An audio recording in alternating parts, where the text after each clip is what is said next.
Good morning, Mets fans, and welcome to a Friday edition of Drivin with Mr. Met. I am Mr. Met, and on today's show, I'm going to talk a little bit about the competition. Yes, I'm going to focus on a couple of the other teams in the National League East, and this was sparked by something that happened last night while I was laying in bed. I'm going to talk about that on today's show. So I'm kind of like in and out of consciousness last night. I'm laying down in bed and I get an MLB alert, and the alert, from what my groggy and tired eyes could read, said Mets and Will Harris agreed to 3-year, $24 million contract. And I'm like, holy shit. I was stunned. I went to Twitter right away and I'm like, whoa, Will Smith. Why isn't anybody posting anything about this? So I posted, wow, color me impressed. I can't believe they did this. And I went back and checked the alert again, and it didn't say Mets, it said Nats. So the Nationals signed Will Smith yesterday to a 3-year contract. Good contract for the Nats, good pitcher from the Astros joining the Nats, and bad news for the Mets because he's in the division. However, not the end of the world, because it made me think more about what the Nats have done this offseason, what some of the other teams in the division have done this offseason, and I want to sort of focus on those things today. Because in my opinion, right now, where things stand, the Mets are right up there with having improved the most from last year. Yes, the Phillies made the big splash by signing Zach Wheeler to a huge contract. Probably overpaid for him, but they needed help with starting pitching. They got it. Yes, the Braves struck early and often by adding to their bullpen. They did that, correct. But at this moment, at 8:20 in the morning on Friday, January the 3rd, Josh Donaldson, is still a free agent. So he has not returned to the Braves, even though they have offered him a 4-year contract. I think two other teams have also offered Donaldson a 4-year deal, which, again, just makes what he did last year look that much smarter. I mean, Donaldson made $24 million last year to play one season with the Braves, and he completely rebuilt his value to the tune of now a 4-year contract that he's being offered by a couple of teams. But if the Braves don't bring Donaldson back, that is a huge hit to their lineup. Yes, they're a good team, good, talented young team, but Donaldson was a huge part of their success last season, and right now he is not a member of the Atlanta Braves.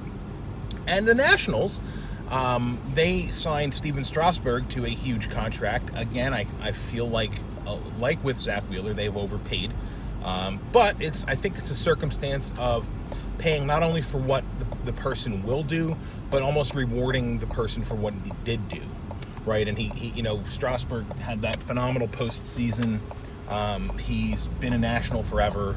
He's a good pitcher. I mean, there's no doubt about it. There's gonna be value there for the Nats, but they lost Anthony Rendon, very much like the Braves lost Donaldson. The Nats lose Rendon to the Angels, and they haven't replaced him. Now, they are among the teams that are in negotiations with Josh Donaldson to bring in Donaldson. And that would be a huge move for the Nats, because while Donaldson is nowhere near the hitter that Rendon is, and quite frankly, there are a few players who are, but Donaldson's a significant upgrade over what they would have to do at third base right now to replace Rendon in the lineup. So the way I'm looking at things, the way that I'm looking at the division, I think the Mets, the Nationals, and the Braves are really, really, really close to each other right now in terms of talent. And I think the Phillies are just a tick beneath that, it. We'll see how it plays out. When I say like a tick, I'm talking like 2, 3, 4 games. It's been said now a couple of times on MLB, MLB.com, MLB TV, MLB Network, Jesus, that the National League East is probably going to be the most competitive division in baseball. I agree completely. I think it was last year as well. Perhaps not the most, but certainly one of the most competitive divisions in baseball.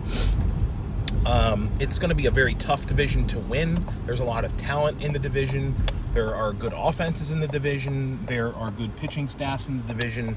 And there's the Marlins. And don't sleep on the Marlins, guys. We've done this in the past where we've seen the Marlins completely fall apart. They are building towards something, and they are going to be a good team before we know it. And I said this about the Nationals like 5 or 6 years ago. Just wait, because they're a laughingstock now. More than 5 or 6. It was a long time ago. But I said it, like, they're a laughingstock now, but they are building this team. And that's what the Marlins are doing right now. They are building this team from the ground up to compete in this division for years to come. And, I mean, I hate the Nats as much as the next guy, but you can't argue with the success that they've had. They've been at the top of this division for the better part of the last decade, whether it being they winning the division or winning the wild card from the division, So the Marlins are not to be scoffed at. Although they won't be competitive this year, they're going to be a scrappy team.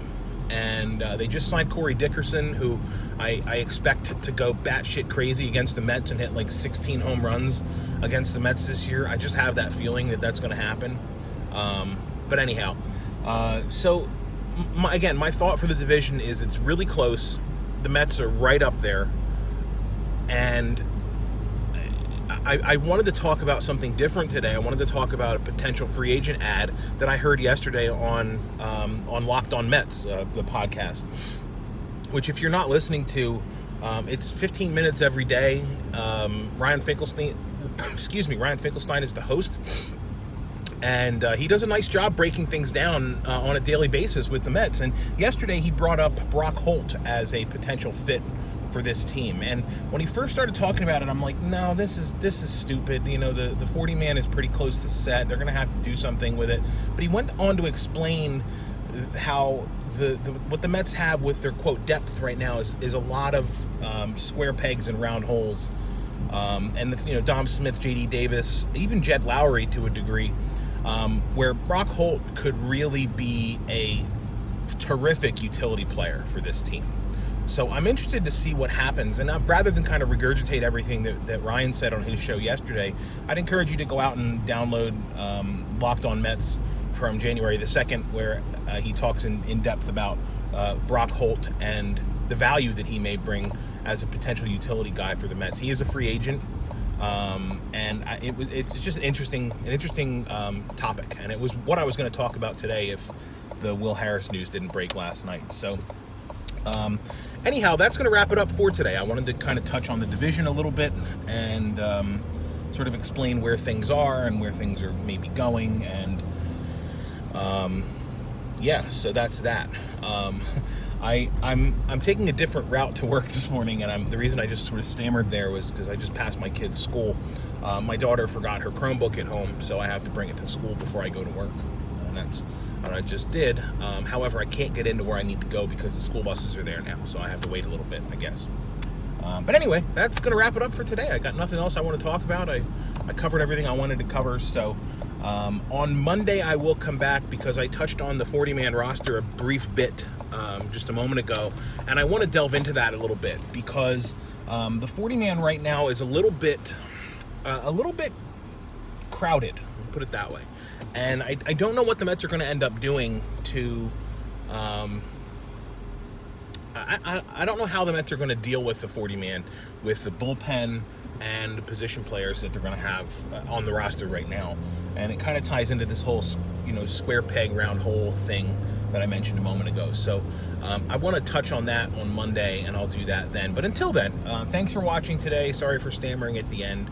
Follow me on Twitter at Mr_Met. And as always, let's go Mets.